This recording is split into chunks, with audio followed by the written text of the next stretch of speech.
महायश आपका, महिमा कही न जा। नीति नीति कही चुप है, वेद ग्रंथ सब गाओ। महाभयानक अरुकरी, भवसागर गंभीर।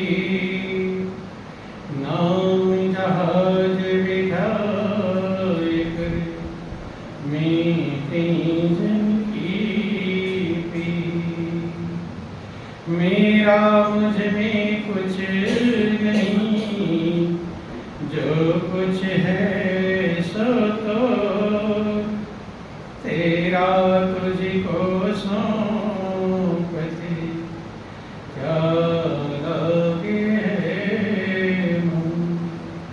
बोलिए प्रेम से सुखदेव महाराज की जय। श्री सच्चिदानंद भगवान की जय। बोलो वृंदावन बिहारी लाल की जय। बोलो सब संतों की जय। बहुत ही सौभाग्य का समय है कि उस महाप्रभु की असीम दया दृष्टि से हम सभी लोगों को ये सत्संग का परम पावन अवसर मिला है। वह जीव अति भाग्यशाली कहलाता है जिसे सत्संग मिल जाए। क्या मिल जाए? सत्संग। रामायण में लिखा गया कि सत्संग बहुत बड़े भाग्य से मिलता है कि बड़े भाग्य पाइए सत्संगा, ओ भी नहीं प्रयास होई भवभंगा। कहते हैं कि बहुत बड़े भाग्य होते हैं तब हमें सत्संग मिल जाए। और अगर सत्संग मिल जाए, सही में सत्संग की गहराई में उतर जाए, सही में हम सत्संग को समझ जाएं, उसमें डुबकी लगा लें, तो कहते हैं कि अपार जो भव सागर है, दुखों का सागर है, इसे जीव बिना ही प्रयास पार कर जाएगा। लेकिन सत्संग की गहराई में गोता लगा। रामायण में लिखा गया कि मज्जन फल पेखिए तत्काला, काक होई पिक बकौ मराला। कहते हैं कि सत्संग रूपी गंगा में डुबकी लगाने का फल तत्काल मिलता है। क्योंकि जैसे आप एक शब्द सुनते हैं तो आपके हृदय को स्पर्श करता है, चाहे अच्छा हो चाहे बुरा। बंधु तो कहते हैं कि सत्संग रूपी गंगा में डुबकी लगाने का फल तत्काल मिलता है। मज्जन फल पेखिए तत्काला, काक होई पिक बकौ मराला। कहते हैं कि कौवे कोयल बन जाते हैं और बगुले हंस बन जाते हैं। कौवे के जो स्वभाव वाले हैं, उल्टे स्वभाव वाले हैं, वे भी अच्छे बन जाते हैं। तो तुलसीदास जब रामायण लिख रहे थे तब उन्होंने जब ये बात लिखा तो विचार किया कि मेरी बात पर लोग सुनकर आश्चर्य करेंगे, कौवे कैसे कोयल बन जाएंगे, बगुले हंस कैसे बन जाएंगे। तो आगे वर्णन कर दिया कि सुनिया चरज करे जनि कोई, और सत्संगति महिमा नहीं कोई। ये बात सुनकर कोई आश्चर्य ना करे, सत्संग की महिमा छिपी नहीं। कि वाल्मीकि नारद घट जोनी, और निज निज मुखनी कही निज होनी। वाल्मीकि नारद हुए, घट जोनी अगस्त जी को कहा जाता है कि अपनी होनी अर्थात उनके जीवन में जो गुजरा अपने मुंह से उन्होंने वर्णन कर दिया। वर्णन किया कि कहाँ वाल्मीकि जो एक लूट मार करने वाले लुटेरे थे, जब संत का संग मिल गया, सही में सत्संग को ग्रहण कर लिया। ग्रहण करना अलग चीज है, पालन कर लिया तो वो इतने महान बन गए कि भगवान वाल्मीकि का नाम, महर्षि वाल्मीकि का नाम। और स्वयं भगवान राम की जो अर्धांगिनी है माँ सीता, उन्हीं के गुरु कहलाते। कहाँ पहुंच गए? तो कौवे कोयल बने कि नहीं बने? स्वभाव बंधु। नारद का जिक्र आता है कि उनकी माँ संत महात्माओं के यहाँ बर्तन नित्या साफ किया करते, तो वहां पर रहा करते थे, सेवा में जो मिल जाता प्राप्त करते थे। लेकिन वही नारद इतने महान बन गए कि जहां इच्छा गए वहां पहुंचने की क्षमता है। और नारद की कीमत आप लोग समझना, कोई भी देवी देवताओं में जब बेचैन होता था तब उनकी समस्या को सुलझाने वाले कौन थे? नारद। लेकिन लोग नारद को कहते हैं झगड़ा लगाने वाले। क्या कहते हैं? कहीं झगड़ा हो रहा हो तो क्या कहते हैं? नारद आ गए। क्या आ गए? नारद। जबकि कहानियां जो भी 7 पुराण वेद हैं, बड़े बड़े लोगों की समस्या को सब सुलझाया किसने? नारद ने सुलझाया। जो उलझे हुए थे उसको सुलझाया। लेकिन दुनिया की ये रीति है कि रीति है जगत की, सच्चे को झूठ माने और भगवान को छोड़ हरदम माया को सत्य जाने। दुनिया की रीति है, सच्चे को झूठ समझती है, झूठ को सत्य समझती है। जो नारद न जाने कितनों का कल्याण कर दिया, कितनों जो समस्याओं में फंसे थे उनका समाधान कर दिया। और उन्हीं नारद को लोग क्या कहते हैं? झगड़ा लगा। आ गए नारद में, झगड़ा होने लगा कि आ गए नारद। ध्यान देना बंधु, वास्तव में प्रभु ने हम सभी लोगों को जो एक अनमोल मौका दिया है, अनमोल अवसर दिया है, अनमोल चांस दिया है, ये अवसर फिर दोबारा कभी मिलने वाला नहीं। आज जो हम लोग यहाँ पर बैठे हैं, ये अवसर दोबारा मिलेगा? कभी भी कोई उपाय नहीं दोबारा मिलने का।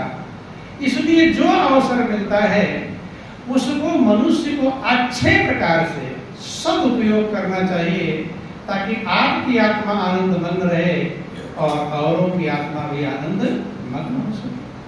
तब परमात्मा प्रसन्न होंगे, खुश होंगे। ये जिंदगी हमें क्यों मिली है? पूरा जीवन बीत जाता है, लेकिन लोग ये नहीं सोच पाते मिली क्यों है, किस लिए मिली। कोई किधर चला जाता है, कोई किधर चला जाता है, कोई कुछ करने लगता है, कोई कुछ करने लगता है, जैसा इसका समय बंधु। लेकिन महापुरुष क्या कहते हैं? चूंकि हम किस रास्ते पर चलें, ये महापुरुषों के द्वारा हमें समझ में आता। महाजनों ईट कथा सपंथा, महान लोग जिस रास्ते गए वो रास्ता है, उसी रास्ते पर चलकर हमें मंजिल मिलती है, जो 7 पुराण वेद कहते हैं। तो महापुरुष कहते हैं कि इस संसार में जो आप आए हैं, सब लोग कुछ ना कुछ लेने आए। क्या करने आए हैं? लेने। जैसे बाजार में जाते हैं, किस लिए जाते हैं? कुछ ना कुछ लेने के लिए ही जाते हैं। ये संसार हाट बनिए का, सब जग सौदा लाए, सब व्यापार करने के लिए आए हैं। क्या करने के लिए आए हैं? व्यापार। अब कौन क्या व्यापार कर रहा है उसके ऊपर निर्भर करता है, लेकिन सब व्यापारी। ये संसार हाट बनिए का, सब जग सौदा लायो और चातुर माल चौगुना कीना। जो समझदार है, चतुर है, वो अपने माल को कई गुना बढ़ा देता। और मूर्ख मोल गंवाए, और मूर्ख मूलधन भी गंवा देता है।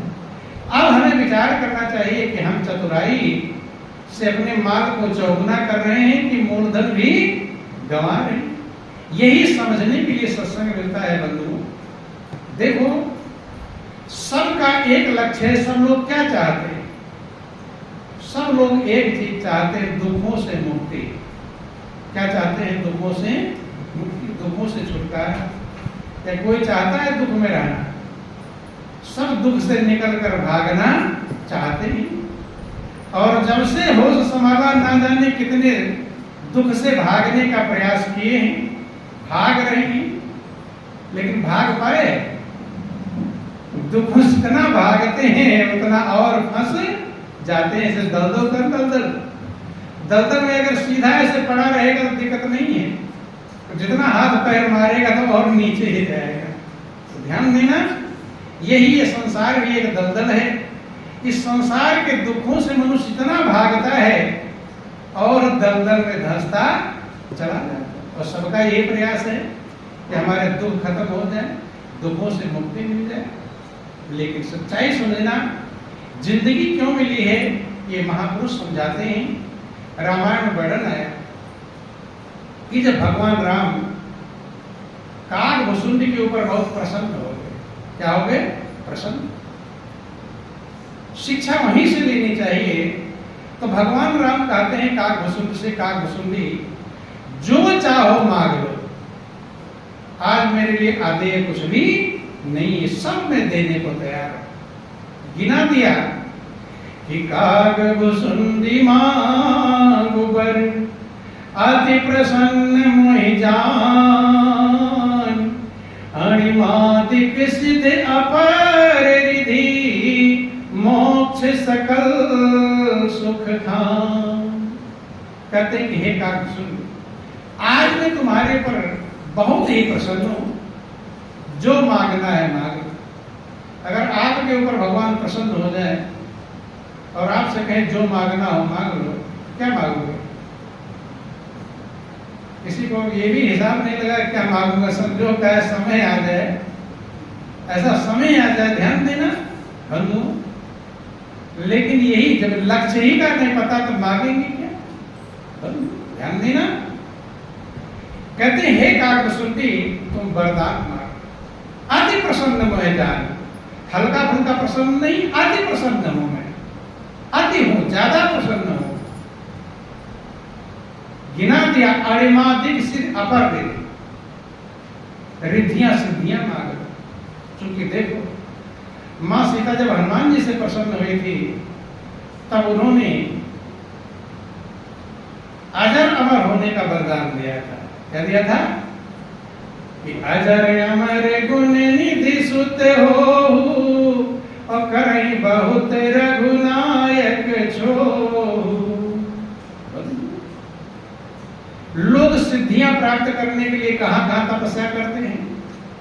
शमशान घाटों में जाते हैं, उल्टे लटके जाते हैं, आग में बैठ कर न जाने क्या क्या कितनी कठिन तपस्या करते हैं। क्या प्राप्त करने के लिए? सिद्धियां प्राप्त करने। एक सिद्धि मिल जाएगी, एक सिद्धि ही न जाने लाखों को भीड़ इकट्ठा कर देती है। एक चमत्कार बहुत सारे, तो सिद्धियों में कितनी क्षमता है, लाखों लोग पीछे दौड़ने लगते हैं। तो भगवान राम कहते हैं कि हे कागभुसुंडी वरदान मांगो, अति प्रसन्न मोहि जान, मुझे अत्यंत ही प्रसन्न जान करके।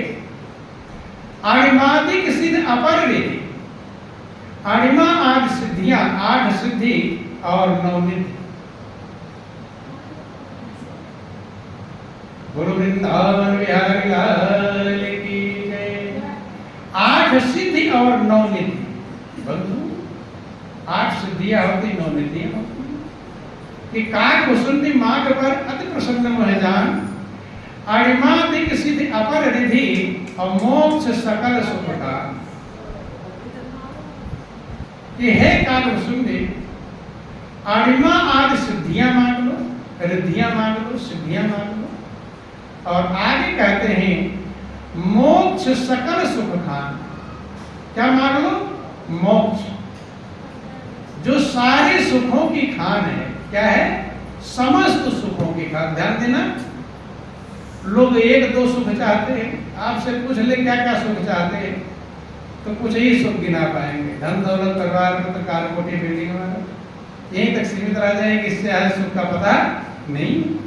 लेकिन भगवान राम कहते हैं मोक्ष सकल सुख खान, जिसमें सारे सुख मौजूद है, जो सारे सुखों की खान है। थोड़ा थोड़ा सुख नहीं, खान का मतलब भंडार।